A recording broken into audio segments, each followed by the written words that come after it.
Seancat konstituive të kuvendeve komunale u mbajtën sot në 9 nga 10 komunat me shumicë serbe, ku këshilltarët e ri u betuan dhe kryetarët e komunave morën solemnisht detyrën.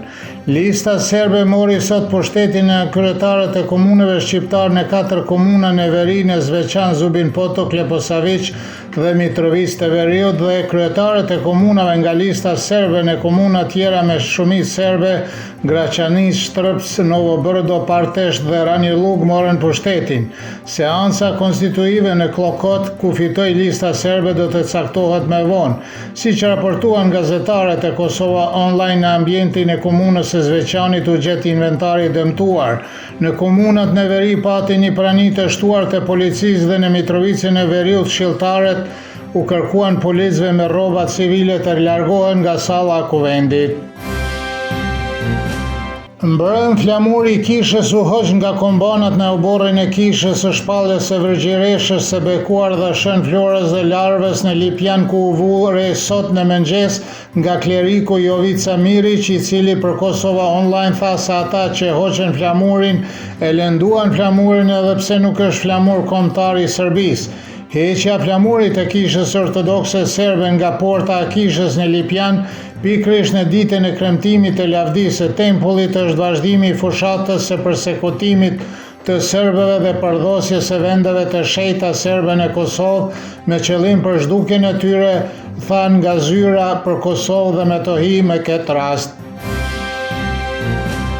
Drejtori i postës së Serbisë dhe ish kryetari i Këshillit Ekzekutiv të Kosovës, Zoran Anxhelković, tha sot se me vendimin e Komisionit Qendror Zgjedhor për të mos verifikuar listën serbe për pjesëmarrje në zgjedhjet, kryeministri në mandatin teknik Albin Kurti po dërgon një mesazh se nuk dëshiron serb në Kosovë dhe se do të përdor të gjitha metodat për t'i dubuar ata.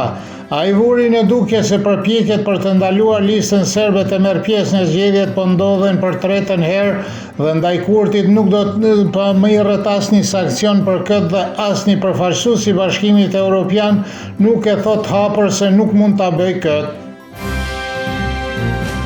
Analistët politik vlerësojnë se qëndrimit e aleatëve ndërkombëtar përfaqësojnë një sinjal serioz për Kosovën. Profesori Jeton Kelmendi beson se reagimet e tilla nënkuptojnë që faktori ndërkombëtar presin që në të ardhmen të ketë një qeveri të Kosovës pa vetvendosjen. Analisti Shkelzen Maliqi thot se kur Washingtoni thot se interesat strategjike të Shteteve të Bashkuara të Amerikës janë të kërcënuara, është tepër vonë për çdo gjë. Analisti politik Milazim Koci tha se reagimi i ambasadës amerikane në Prishtinë është reagimi më i ashpër që diplomacia amerikane ka përdorur ndonjëherë ndaj Kosovës, raporton Koha Ditore.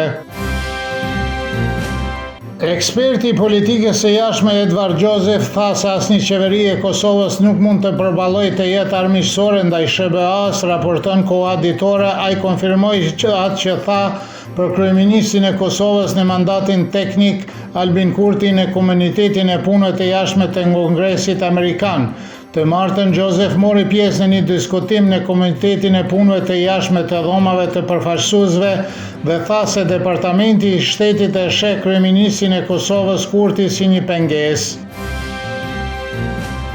Jehona Lushaku nga Lidhja Demokratike e Kosovës akuzoi lëvizjen vetvendosje se po i përdor të gjithë buxhetin e Kosovës për propagandën masive, ndërsa për ministrin në mandatin teknik Hekuran Murati, i cili dje tha se ka më shumë para të qytetarët në bankat e Kosovës se sa 5 vjet më parë, ajo tha se ai flet sikur të ishte analfabet ekonomikisht. Sipas saj ka më shumë kredi dhe buxhete të qytetarëve në bankat e Kosovës se kurrë më parë.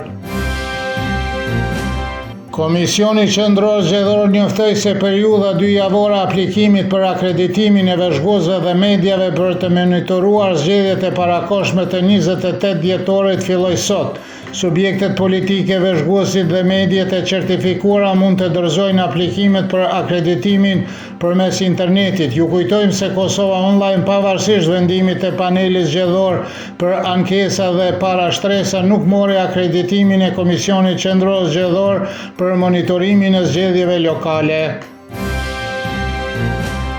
Moti nesër do të jetë mesatërisht deri plotësisht i vranët me shi dhe erë të lehtë në lindje të Serbisë gjatë ditës. Pritet mjegull në zonat kudrinore dhe malore dhe në malet më të larta mund të ketë rreshje të vogla bore. Temperatura mëngjesit do të sillet nga 4 deri në 8, kurse ajo maksimale ditore nga 7 deri në 12 gradë Celsius.